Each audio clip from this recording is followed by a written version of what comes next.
It's no secret that Canada in F123 is easily one of my favourite tracks, and even in the wet it provides such a fun experience driving around, and you can really compete with the AI this year in wet conditions.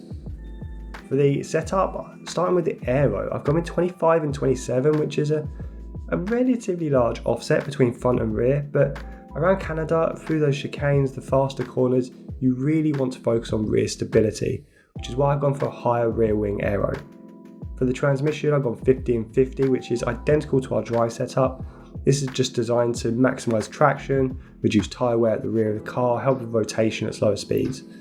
Then for the suspension geometry, I've gone -2.5 and -1 on the camber, and 0.03 and 0.16 on the toe. For the front suspension, I've gone with a value of 16, and for the rear, I've gone with 10, which is actually really stiff for a wet car setup. But that'll just help a little bit with responsiveness and kind of step the focus back a little bit from stability, giving you a faster overall car. For the anti-roll bar, I've gone with 6 and 1, and for the ride height, I've gone 36 and 39. For the brake pressure, I've gone 95%, just like all other wet car setups, and I've also gone 55% on the brake bias. For the tyres, I've gone 22.8, which is very similar to our dry setup on the front pressures, and then for the rears, I've lowered them both down to 20 because traction and rear tyre wear really is an issue around Canada, especially in the wet. So you want as much help with your traction as possible, hence the lower tyre pressures at the rear.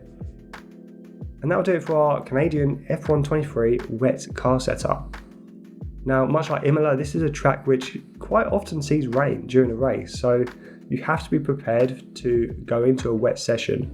And this car setup provides a really good base for that. Let me know in the comments below if you enjoy this car setup as much as our dry car setup and any tweaks that you would make. And also consider subscribing if you want to be notified when new F123 videos drop.